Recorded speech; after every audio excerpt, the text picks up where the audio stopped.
గౌరవ శాసనసభ్యులు గురజాల జగన్మోహన్ గారు, అదేవిధంగా బాస్కెట్బాల్ని ప్రోత్సహిస్తున్న మాజీ ఎమ్మెల్సీ దొరబాబన్న గారు అనేక సందర్భాల్లో నాకు తెలిసి ఎమ్మెల్యేగా చిత్తూరు బాధ్యతలు తీసుకున్నాక నువ్వు చిత్తూరుకి వచ్చి ఒకప్పటి ఉమ్మడి జిల్లా హెడ్ క్వార్టరు, ఈరోజు ఈ విభజిత జిల్లా హెడ్ క్వార్టర్ కూడా చిత్తూరు, క్రీడలకి నెలవుగా ఉంది. ఇక్కడ బాస్కెట్బాల్ కావచ్చు, ఖోఖో కావచ్చు, అదేవిధంగా ఈరోజు జూడో కావచ్చు, అనేక ఒకటి కాదు దాదాపు 16 డిసిప్లిన్స్లో బ్రహ్మాండంగా రాణిస్తున్నారు. దానికి సంబంధించి అయితే 1988లో ఈరోజు ఆ రోజు నందమూరి తారక రామారావు గారు వేసిన ఫౌండేషన్తోనే ఈరోజుకి అవే ప్రాంగణాలు కొనసాగుతున్నాయి. కొన్ని మరమ్మతు చేయాల్సిన బాధ్యతతో పాటు ఒక నూతన ఇన్ఫ్రాస్ట్రక్చర్ కూడా తీసుకొని రావాలని చెప్పి ఆ రోజు శాసనసభ్యులుగా జగన్మోహన్ రెడ్డి గారు చెప్పడం జరిగింది. దాంట్లో భాగంగానే ఈ జిల్లా ఇన్ఛార్జ్ మంత్రి మరియు స్పోర్ట్స్ మినిస్టర్ రాంప్రసాద్ అన్న గారు కూడా ఆ రోజు కొన్ని చిత్తూరుకి కేటాయించాలని చెప్పిన తర్వాత ఆ రోజు మేము చిత్తూరుకు వచ్చి ఏవైతే ఇక్కడ క్రీడాకారులకు ఉపయోగంలోకి తీసుకొని రావాలో వాటి మీద నిశితంగా పరిశీలించి దానికి సంబంధించి చర్యలు తీసుకోవాలని ఆ రోజు నిర్ణయం తీసుకున్నాం. దానికి సంబంధించి ఇప్పటికే మేము 2,59,00,000 సంబంధించి డిపిఆర్లు కూడా దీనికి సంబంధించి రెడీ చేయడంతో పాటు ఈరోజు కొన్ని ఆల్రెడీ ఎగ్జిస్టింగ్ ఏదైతే ఉన్నాయో ఈరోజు బ్యాడ్మింటన్ కావచ్చు, అదేవిధంగా ఈరోజు వాలీబాల్ కావచ్చు, ఖోఖో పోల్స్ చూస్తున్నప్పుడు ఖోఖో పోల్స్ కూడా డ్యామేజ్ అయ్యాయి. దాంతోపాటు ఇక్కడ క్రికెట్తో పాటు ఈరోజు బాస్కెట్బాల్ కూడా బ్రహ్మాండంగా రాణిస్తున్నారు. దానికి కావాల్సిన రెన్యువేషన్ కూడా కొన్ని చెప్పారు, ప్రపోజల్ చెప్పారు. టాయిలెట్స్, దాంతోపాటు కొన్ని రూమ్స్, అకామిడేషన్ సంబంధించి రేపు ఎక్కడన్నా నేషనల్ మీట్ పెట్టినా ఇంకేదన్నా పెట్టినా ఈరోజు ఇబ్బంది లేకుండా ఉండడానికి డిస్టిక్ హెడ్ క్వార్టర్ కాబట్టి దానికి సంబంధించి కూడా కొన్ని రూమ్స్ అడిగారు. ఇప్పటికే జిల్లా కలెక్టర్ గారు కొన్ని శాంక్షన్తో పాటు ఈరోజు డిఎస్ఏ తరఫున కూడా 3 కోట్ల విలువ చేసే ఏదైతే 2,59,00,000 ప్లస్ రెన్యువేషన్ సంబంధించినవి మళ్ళీ ఈరోజు మా ఇంజనీరింగ్ డిపార్ట్మెంటు ఈరోజు శాప్ సంబంధించిన అధికారులందరూ కూడా ఇక్కడికి తీసుకొని రావడం జరిగింది.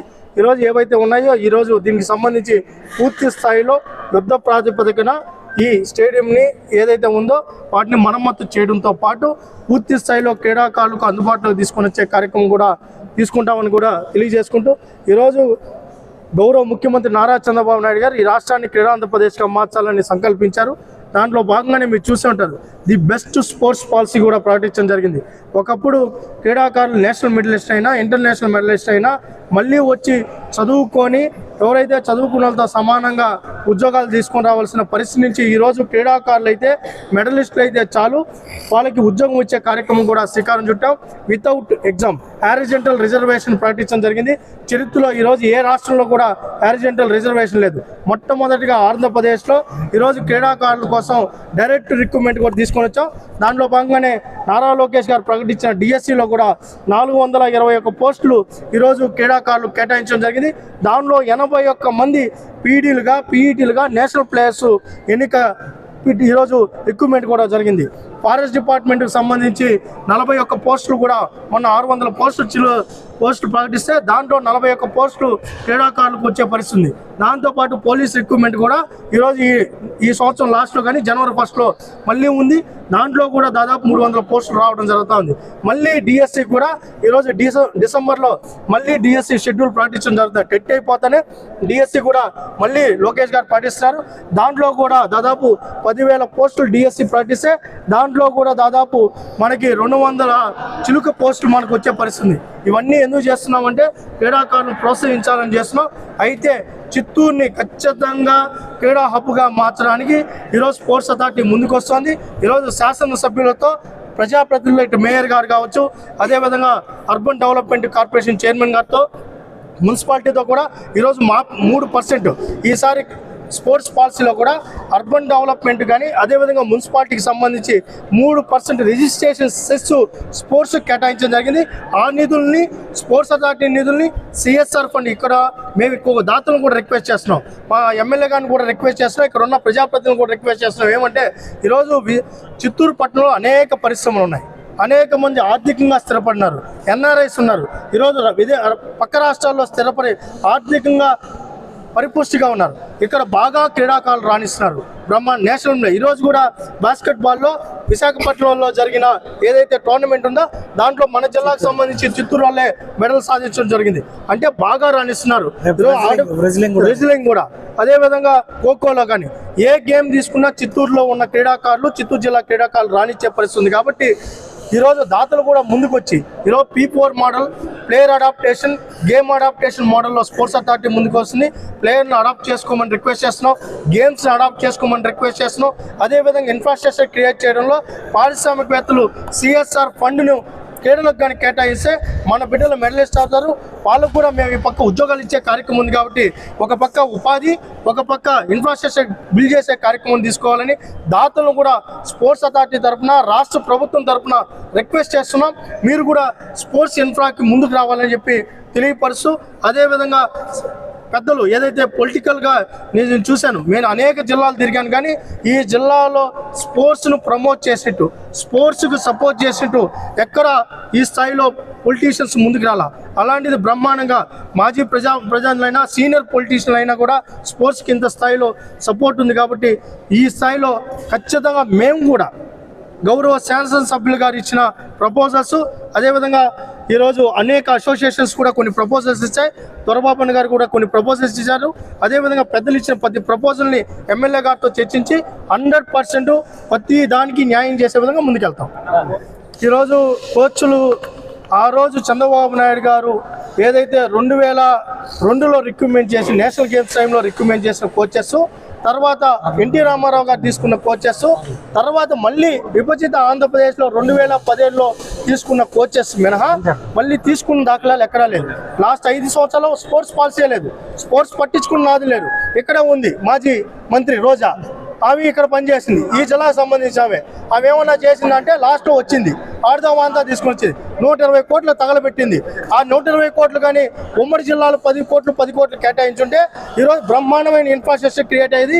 ఇదే చిత్తూరు జిల్లాలో ఈరోజు మా ప్రజాప్రతినిధులు ఉన్నారు, సింథటిక్ ట్రాక్ రెడీ అయ్యేది, అథ్లెటిక్ ట్రాక్ రెడీ అయ్యేది, ఇండోర్ స్టేడియం రెడీ అయ్యేది, మల్టీపర్పస్ ఇండోర్ స్టేడియం రెడీ అయ్యేది, దాదాపు 500 మంది కూర్చునే సీటింగ్ కెపాసిటీతో ఎరీనాస్ రెడీ అయ్యేది. బట్ ఆమె అలా ముందుకెళ్ళా.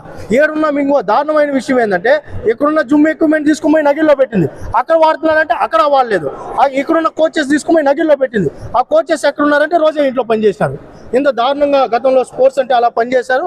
అయితే మేము ఈరోజు 108 మంది కోచెస్ రిక్రూట్మెంట్కి ఇప్పటికే మేము ప్రపోజల్ పట్టించాం, ఫైనాన్స్ డిపార్ట్మెంట్లో ఉంది, తొందరలోనే శాంక్షన్ చేస్తాం. ఇంకో విషయం కూడా ప్లే అండ్ ప్లేలో ఇప్పటికే 60 మంది కోచెస్ తీసుకున్నాం, ఏది ఇన్ స్పాన్ ఆఫ్ 16 monthsలో. దాంతోపాటు ఫస్ట్ టైం రిక్రూట్మెంట్ కూడా చేస్తాం. మీకు ఇదే జిల్లాకు సంబంధించి కూడా ఒక కోచ్ కూడా మేము ఇవ్వడం జరిగింది, ఈరోజు వినోద్ అనే కోచ్ను కూడా ఇవ్వడం జరిగింది. ఒక్కో జిల్లాకు ఒక కోచ్ను మొన్నే రిక్రూట్మెంట్ కూడా చేస్తాం. ఒక క్రికెట్ కూడా కోచ్ ఈ జిల్లాకి ఇవ్వడం జరిగింది. ఏదైతే ఉన్నారో రిమైండింగ్ కూడా ఆల్రెడీ ఐడెంటిఫై చేసాం. అతి తొందరలోనే కోచెస్ రిక్రూట్మెంట్ కూడా చేయడంతో పాటు ఇంకొక విషయం కూడా చెప్తున్నాం, ఈరోజు స్కూల్ ఎడ్యుకేషన్తో కూడా టైఅప్ అవుతున్నాం. విద్యాశాఖ మంత్రి గారిని రిక్వెస్ట్ చేసి ఎవరైతే మొన్న నేషనల్ ప్లేయర్స్ పీఈటీలుగా మారారో వాళ్ళని స్పోర్ట్స్ అథారిటీ కూడా డిప్యుటేషన్ తీసుకొని వచ్చే కార్యక్రమం కూడా శ్రీకారం చుట్టారు. అంటే ఇప్పుడు 3 విధానాలతో వెళ్తున్నాం స్పోర్ట్స్ అథారిటీ. ఒకటి, యూనివర్సిటీస్లో అకామిడేషన్ ప్లస్ స్పోర్ట్స్ అథారిటీ గేమ్స్కి MOU చేసాం. ఈరోజు తిరుపతిలో చదువుతుంది ఎస్వి యూనివర్సిటీలో, కాకినాడలో చదువుతుంది JNTలో, అనంతపురంలో చదువుతుంది SKUలో. ఈ విధంగా యూనివర్సిటీ అకామిడేషన్ని స్పోర్ట్స్ అథారిటీ MOU చేసుకోవడం జరిగింది, ఫ్రీ ఆఫ్ అకామిడేషన్. ఇలాంటి చిత్తూరు జిల్లాకు వచ్చే కొన్ని ఇష్యూస్ ఉన్నాయి, ఎందుకంటే ఇక్కడ యూనివర్సిటీ లేదు. అయితే ఇక్కడ ఏం చేస్తున్నామంటే ఒకటి స్పోర్ట్స్ అథారిటీ బిల్డింగ్స్ కట్టునే ఇక్కడ ఎడ్యుకేషన్ ఇన్స్టిట్యూట్తో టైప్ అవుతున్నాం. రెండోది దాంతోపాటు ఇప్పుడు వాస్తవం ఈరోజు నేషనల్ బ్యాడ్మింటన్ జరుగుతుంది, హోటల్స్లో తీసుకోవాల్సిందే, ఎందుకంటే స్టాండర్డ్స్ మారుతాయి. ఈ కొంతమంది నేషనల్ ప్లేయర్స్ని తీసుకోవాలంటే హోటల్లోనే తీసుకోవాలి. 3 కేటగిరీలు చేస్తాం. ఒకటి హోటల్ ఏదైతే ఉన్నారో ప్లేయర్స్కి బైఫర్కేట్ చేస్తున్నాం.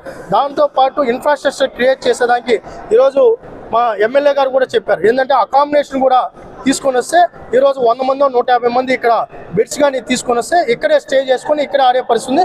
దానికి కూడా DPR రెడీ చేస్తాం. 100% అకామిడేషన్ కూడా తీసుకొని వస్తాం. కొన్ని కాలేజ్తో కూడా టైప్ అవుతున్నాం. మన SAP చైర్మన్ రవి గారు చిత్తూరు ఇండోర్ స్టేడియంని విజిట్ చేయడం జరిగింది. అలాగే చాలా రోజులుగా రవి నాయుడుని ఒక కోరిక కోరిన మా చిత్తూరు ఈ మెకానికల్ గ్రౌండ్ని అభివృద్ధిగా తీసుకుపోవాలి కాబట్టి స్పోర్ట్స్ మినిస్టర్ వచ్చినప్పుడు ఒకసారి విజిట్ చేయడం జరిగింది. తర్వాత ఇప్పుడు శాప్ చైర్మన్ గారు వచ్చారు. ఇవన్నీ ఈ లీకేజెస్ ఇవన్నీ ఏవైతే ఉన్నాయో వాటన్నిటికీ అడ్వాన్స్గా ఒక 10 లక్షలు శాంక్షన్ చేయడం కూడా జరిగింది. సో వారికి నా కృతజ్ఞతలు. అలాగే ఇంకా కూడా ఒక 2 కోట్ల రూపాయల వరకు ఇండోరా అవుట్డోర్ స్టేడియమా లేదంటే ఈ గ్రౌండ్కి ఏమైతే అవసరాలు ఉన్నాయో వాటికి శాంక్షన్ చేస్తానన్నా, మీకు ఏం కావాలో చేయండి అని చెప్పాడు. అందుకు గాను మా స్పోర్ట్స్ యువత తరపున చిత్తూరు నియోజకవర్గ ప్రజల తరపున వారికి ప్రత్యేక ధన్యవాదాలు తెలియజేసుకుంటున్నా. అలాగే ఈరోజు 9 to 9 కార్యక్రమాల్లో పాల్గొనడానికి ఆహ్వానించినాము. సో 9 to 9 మాతో స్పెండ్ చేయబోతున్నారు కాబట్టి ఇంకా అనేక సమస్యలను కూడా వారి దృష్టికి తీసుకుపోయి స్పోర్ట్స్లో ఎప్పుడైతే యూత్ యాక్టివ్గా ఉంటారో ఆరోగ్యంగా కూడా ఉంటారో, మేము కూడా ఇప్పుడు ఇంతసేపు చాలా ఏళ్ళు 30 ఏళ్ళు గ్యాప్ తర్వాత కాసేపు షటిల్ ఆడినాము. సో మాకు కూడా ఆయాసం అన్నీ వచ్చినాయి. సో అదే పొద్దునే వచ్చి రోజు ఆడామంటే ఆరోగ్యంగా ఉంటామనేది ఈరోజే తెలిసింది కాబట్టి మేము కూడా ప్రతిరోజు ఇంక పైన 7 గంటలకు విజిట్ చేసి సాధ్యమైన స్పోర్ట్స్లో ప్రజలతో పాటు పాల్గొంటామని తెలియజేస్తూ మరొకసారి మా రవి నాయుడికి ప్రత్యేక ధన్యవాదాలు. వారికి ఆ కలియుగ దైవం వెంకటేశ్వర స్వామి ఆశీస్సులతో, మా నారా చంద్రబాబు నాయుడు గారు అలాగే మా యువ నాయకుడు నారా లోకేష్ గారు ఆశీస్సులతో ఆంధ్ర రాష్ట్రాన్ని క్రీడా రంగంలో శాప్ చైర్మన్గా ఉన్నత స్థానం పొందాలని చైర్మన్ రవి గారు ఆల్ ద బెస్ట్. ఇండోర్ స్టేడియంని విజిట్ చేయడం జరిగింది. అలాగే చాలా రోజులుగా రవి నాయుడుని ఒక కోరిక కోరిన మా చిత్తూరు ఈ మెకానికల్ గ్రౌండ్ని అభివృద్ధిగా తీసుకుపోవాలి కాబట్టి స్పోర్ట్స్ మినిస్టర్ వచ్చినప్పుడు ఒకసారి విజిట్ చేయడం జరిగింది. తర్వాత ఇప్పుడు శాప్ చైర్మన్ గారు వచ్చారు. ఇవన్నీ ఈ లీకేజెస్ ఇవన్నీ ఏవైతే ఉన్నాయో వాటన్నిటికీ అడ్వాన్స్గా ఒక 10 లక్షలు శాంక్షన్ చేయడం కూడా జరిగింది. సో వారికి నా కృతజ్ఞతలు. అలాగే ఇంకా కూడా ఒక 2 కోట్ల రూపాయల వరకు ఇండోరా అవుట్డోర్ స్టేడియమా లేదంటే ఈ గ్రౌండ్కి ఏమైతే అవసరాలు ఉన్నాయో వాటికి శాంక్షన్ చేస్తానన్నా, మీకు ఏం కావాలో చేయండి అని చెప్పాడు. అందుకు గాను మా స్పోర్ట్స్ యువత తరపున చిత్తూరు నియోజకవర్గ ప్రజల తరపున వారికి ప్రత్యేక ధన్యవాదాలు తెలియజేసుకుంటున్నా. అలాగే ఈరోజు 9 to 9 కార్యక్రమాల్లో పాల్గొనడానికి ఆహ్వానించినాము. సో 9 to 9 మాతో స్పెండ్ చేయబోతున్నారు కాబట్టి ఇంకా అనేక సమస్యలను కూడా వారి దృష్టికి తీసుకుపోయి స్పోర్ట్స్లో ఎప్పుడైతే యూత్ యాక్టివ్గా ఉంటారో ఆరోగ్యంగా కూడా ఉంటారో, మేము కూడా ఇప్పుడు ఇంతసేపు చాలా ఏళ్ళు 30 ఏళ్ళు గ్యాప్ తర్వాత కాసేపు షటిల్ ఆడినాము. సో మాకు కూడా ఆయాసం అన్నీ వచ్చినాయి. సో అదే పొద్దునే వచ్చి రోజు ఆడామంటే ఆరోగ్యంగా ఉంటామనేది ఈరోజే తెలిసింది కాబట్టి మేము కూడా ప్రతిరోజు ఇంక పైన 7 గంటలకు విజిట్ చేసి సాధ్యమైన స్పోర్ట్స్లో ప్రజలతో పాటు పాల్గొంటామని తెలియజేస్తూ మరొకసారి మా రవి నాయుడికి ప్రత్యేక ధన్యవాదాలు. వారికి ఆ కలియుగ దైవం వెంకటేశ్వర స్వామి ఆశీస్సులతో, మా నారా చంద్రబాబు నాయుడు గారు అలాగే మా యువ నాయకుడు నారా లోకేష్ గారు ఆశీస్సులతో ఆంధ్ర రాష్ట్రాన్ని క్రీడా రంగంలో శాప్ చైర్మన్గా ఉన్నత స్థానం పొందాలని ఆ కాణిపాక విఘ్నేశ్వరుని కూడా కోరుకుంటూ